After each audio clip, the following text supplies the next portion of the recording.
We continue our discussions, and now we move on to answer our second questions. And the second question is regarding this: how to determine the radius of the curvature. And this radius curvature basically appear in the two equations, and we have utilized this equation in the previous section in determining the location of the neutral axis. Now in this section we're going to explore this one to see how much we can do about how to find the rho here. Okay, so this is equilibrium equations, and then simply repeat it here.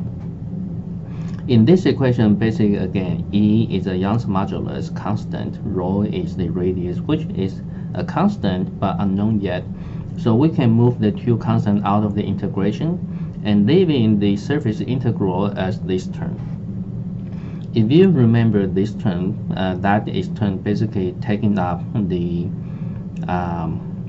form we call the moment of inertia. Okay, this is a moment of inertia, and that is taken in this form. Basically, this form is have the radius, have the origin located at the centroid of the cross section, and this form is taking the y square. So basically, this form is the inertia being calculated with respect to the neutral axis. Okay, so in precisely, if you recall from statics, this form is the neutral axis of this cross section with respect to the this form is the moment of inertia of the cross section with respect to the neutral axis. And when we remember when we talk about the moment of inertia, it is always being asked about which axis this moment of inertia being calculated. And for this formula, it is about the neutral axis. In our textbook, it's simply using this notation I without any subscript. Okay, but here I want to emphasize this is a moment of inertia with respect to the neutral axis. So by introducing this one here, then this equation can be rewrite into this. From here, then simply we can resolve m over ei equal to 1 over rho. Here basically is from this equation, m equal to e over rho times I about the neutral axis. Okay, from this one you can attempt this one here. So from here, the m is a given applied, the externally applied the moment that is given. The Young's modulus can be checked out from the data book. The moment of inertia, that is a quantity we can calculate, and that one is our exercise in this section. And I can tell you most of the time in solving the beams under pure loading, determining the quantity of this will take the most of your time.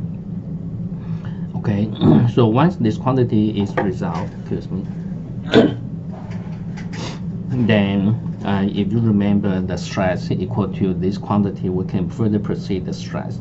Simply introduce this one to here. This is the stress, my over I. That is our textbook formula with the minus here. Okay, so that is a formula, and in this formula,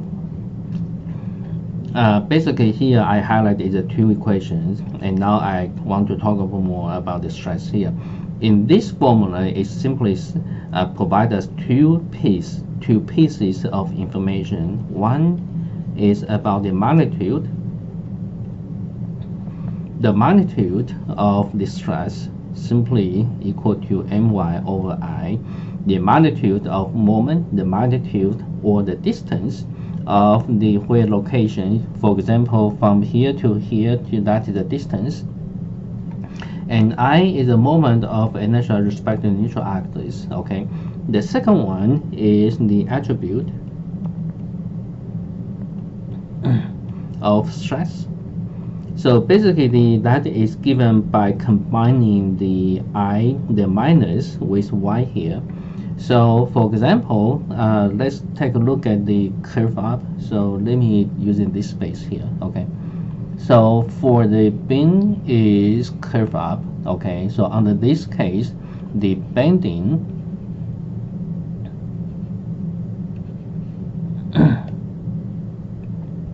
this is the bending, and to bend curve up we define as a sign convention. This is the positive bending. And so for curve down, this bending by sign convention we define as a negative bending, okay. So and this is a neutral surface here. This is the neutral surface here. Okay, so now let's take a look at the tension. So for this case, if I'm interested in determining stress and y above, so that is a y here, okay. So for this case, the y has a coordinate and positive y. So under this case, you can see sigma equal to minus my over I. For this case, the m is a positive number, and if you pick the fiber above the neutral surface, y is positive, and I is always positive. So for this case, you can see this one gives us the quantity with a minus, so that means the upper portion is in compression. And we can do one more exercise here. So say, for example, if you want to pick up, say, let me change the different color here. So if you want to pick this fiber, okay, so this fiber, that means basically you determine this one here, okay, corresponding is here. So from this case, you can see that one has negative y coordinate. This y is negative, okay. At this point here, the y is negative, so again the sigma, the stress equal to minus my over I. So for this case, it's minus the moment for this, and the curve up is the positive, and y right now for this point here, y is negative coordinate, and I is always positive quantity. So from this case, you can see negative, negative, that becoming the positive. So that means for the curving up, this upper portion, the lower portion is always in tension, okay. So you can similarly apply this concept to here, and you can right away to identify the upper portion will be in tension. Sorry, out of my space and a little bit harder to apply my pen here, but let me try, okay. So in the upper portions, the portion above the neutral surface, that is in tension, and then the material below the surface, the neutral surface, that will be in compressions here, okay. And so basically applying this formula, you have to be very careful in applying the sign convention for moment and picking up using the coordinate. Sometimes it's positive when above the neutral surface, or coordinate could be negative when you pick the point below. So applying this equation, you have to kind of memorize quite a lot of things, okay, and that is a way I dislike. And I like is this. I like is to I simply determine the magnitude, okay, simply I proceed this one. Whatever the magnitude moment you use here, and whatever the distance, for example here, this is a distance. Regardless of the coordinate, I simply measure the distance, okay, that is the distance. Distance is always a positive number. So using the distance here, and using whatever that I calculated, and that will give you a magnitude. Then once the magnitude is determined, then as far as the attribute, you simply using this notation here. When the curve up, then this is the neutral surface. then any material above the material point above the neutral surface is in compression, lower is in tension, and for the curving down specimen, so this is the neutral surface. The upper portion is in tension, lower portion is in compression.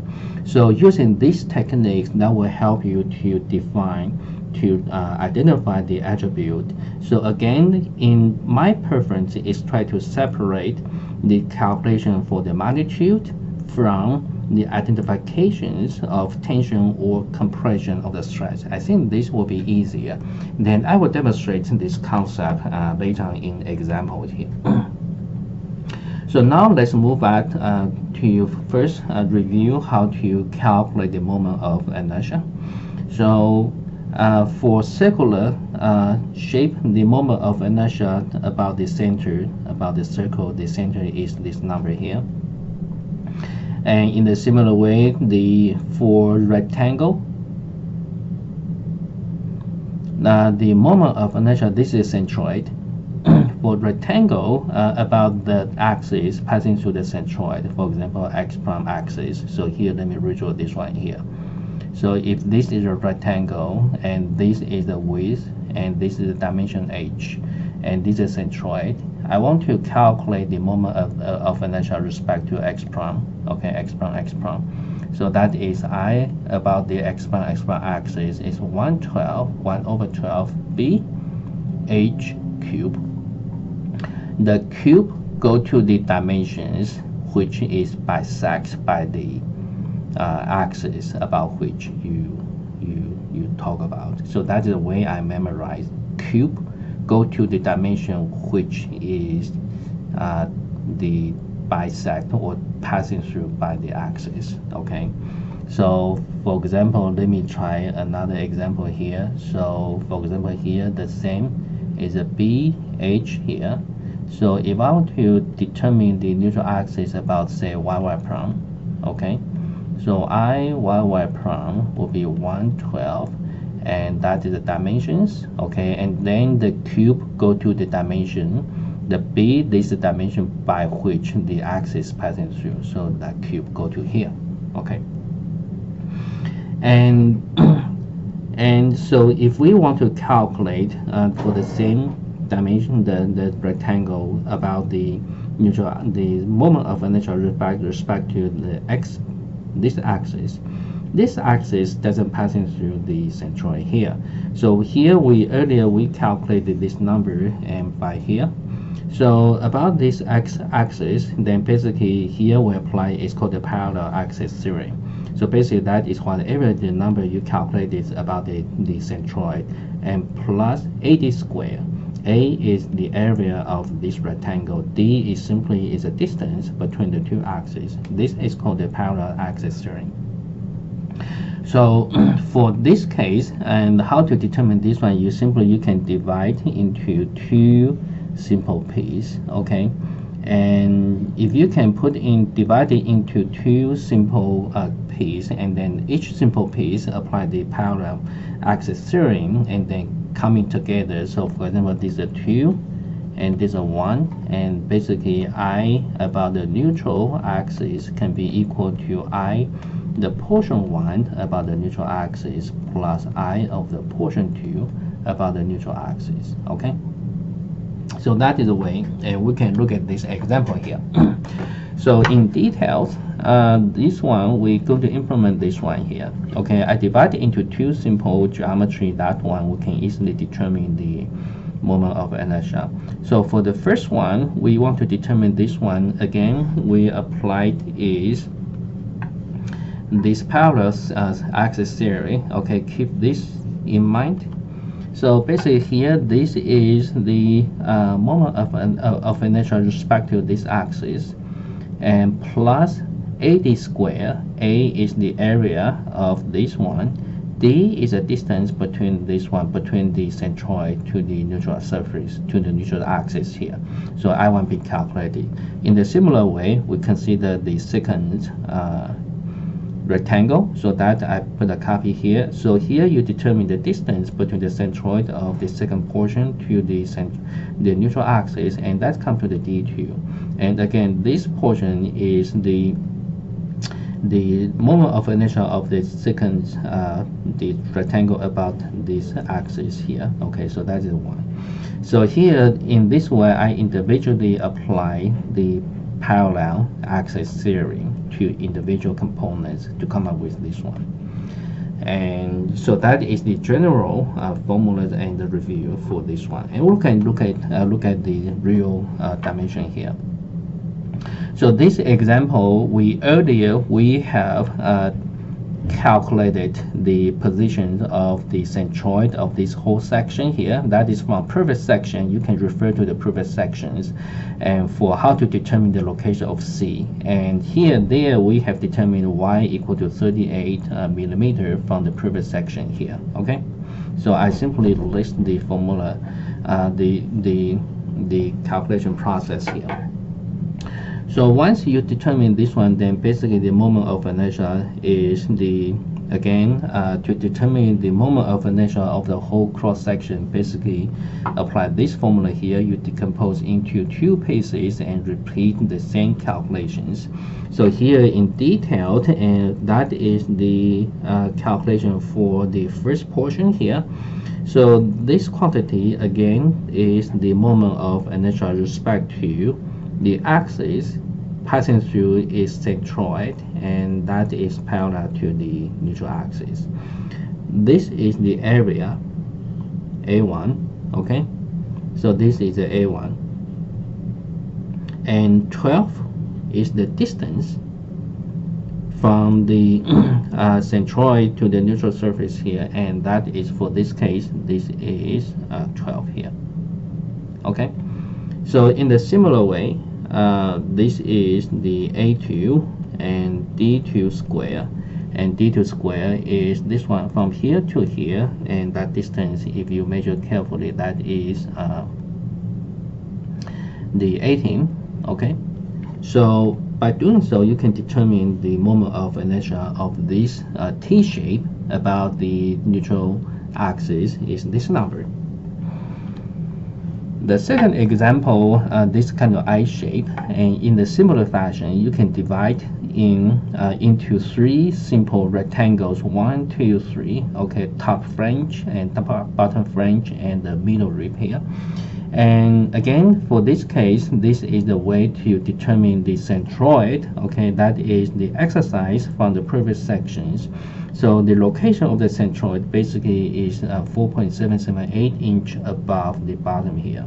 So once you have this one determined, then again, right now we want to determine the moment of inertia of about the neutral axis basically is equal to the first portions about the neutral axis, and that is this number here, plus the second portion is about the neutral axis, which is the given number here, plus the third portion about the neutral axis about this portion here.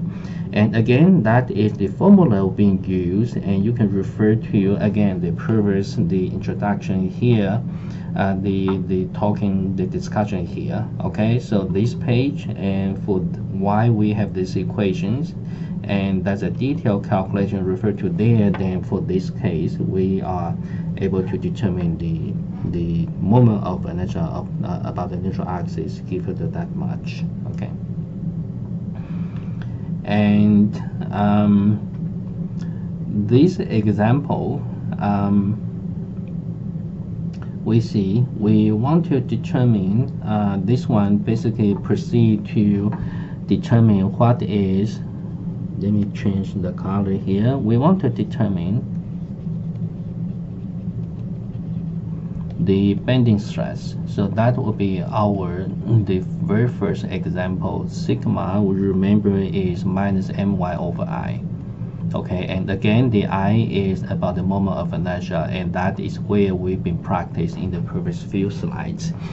Again, this one I'm going to exercise is this equation involved with quite a bit of information, and per our textbook, the description, this equation, if you want to apply this equation correctly, you need to memorize what is the sign conventions. What is the sign convention for M, and what is the sign convention, the coordinate for Y, and apply properly. But here I try to separate using my preferred method. Okay, so the preferred method is this, and assuming we have calculated the centroid and about which we place the neutral axis, and about which we calculate the moment of inertia of the whole entire cross section. To this step, that will probably take you about 20 minutes, I would say. Okay, so 20 minutes to get this number done. Once everything is ready, then the remaining will be to exercise how to apply this formula here.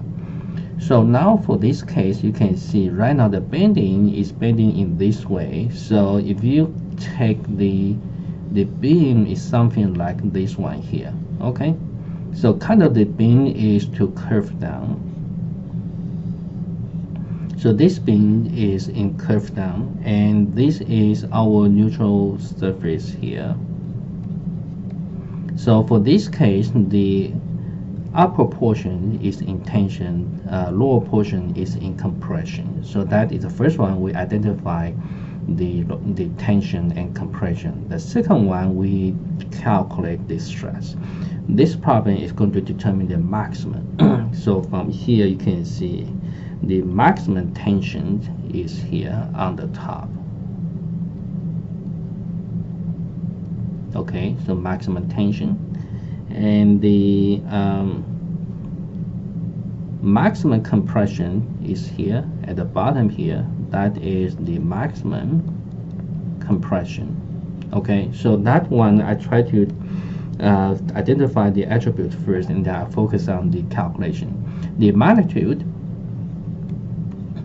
of stress then becoming is very simple. For the maximum tensions, and again the magnitude is simply my over I.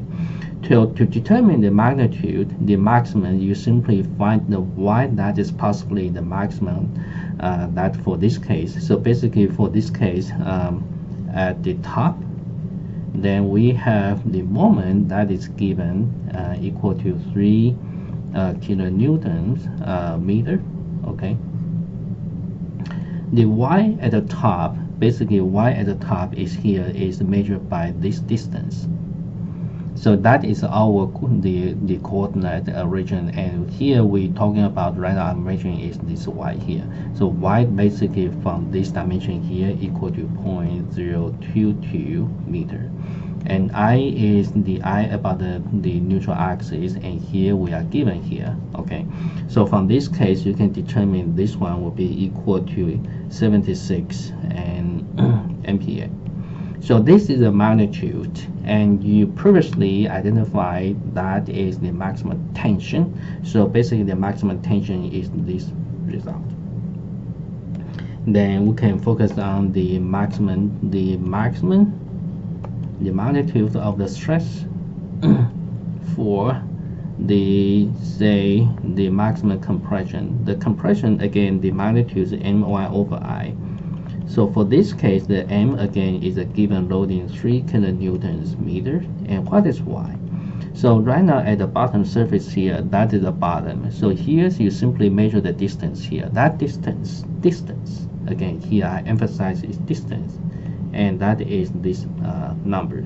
And I is the given this number here, we calculate here. So by this case you plug in, then that number will be 131.3 MPa. Again, here we calculated is a magnitude. The magnitude at the bottom side is that much, and previously earlier we identified the bottom is in compression, so that means the maximum compression is this number. So hopefully from this exercise you see I disengage the identification of the attribute, which means tension or compression first, then I proceed the calculation of the magnitude. When I do the magnitude calculation, I simply drop all the sign. I simply use the magnitude of an individual term. I think this approach will be easier than directly apply this equation, okay, just for your reference. And we can look at this another example here, and that one again, let's exercise the stress. And for this one, we want to determine the stress in BC portion, that is the under pure bending. So for this case, we can try to first to calculate the bending moment in BC. For example, if you pick this cross section and then you simply take that cross section, let me draw this one here. So you take this free-body diagram with these cross sections, okay, they just showing here in this free-body diagram. So under loading, P equal to 25,000 pounds, okay. So in this way, the M should be equal to 25 times A, and that one equal to 500, okay. So that is 500 kip inch. So this is our moment. So for this case, let me translate the information here. So this is a beam, and that is a B end and C end, and where the loading 500 applied here, okay. So for this case, this beam going to be curved down like this, okay. And then this is the neutral surface. Let me first identify the compression and tension. So for this case, the material points above the neutral surface, that will be in tension, and below will be in compression. So that is the first step. I identify the where are the tensions, where are the compression in the material is. The second one, I simply calculate the magnitude of the stress, and the magnitude of stress simply equal to my over I. Again here, because I only concerned about the magnitude, so I in this calculation I simply plug in the magnitude of bending, magnitude of y, which is the distance between wherever we're going to measure, and I is about the neutral axis. And earlier in the previous slide, we have exercised about 20 minutes, and probably take your time to get this number. And the moment is given here, okay, so this moment is given. So now the remaining is to determine y. So that would depend on which location you're interested. For example, at the top surface, basically at here, okay, material point at the top surface, and y is how much? Y is simply measured from the centroid to there, so that is given to this 3.22, okay, so that is this number. So that means at the top, the magnitude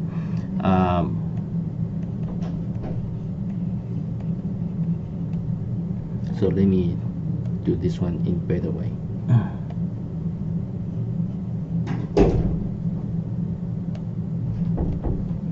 So at top, then we have the moment equal to 500 kip inch, and y is the distance between the neutral axis to top where we're interested right now. So that is 3.222 inch, and I is the moment of inertia respect to the neutral axis is 155.16 inch to the fourth power. So put everything together, the magnitude of the stress equal to 10.38 ksi.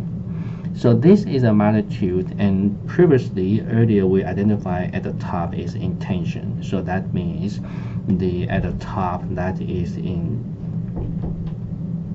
tension. Oh, okay. Seems I anyhow we proceed this one, and then at the bottom you can proceed the similar calculations.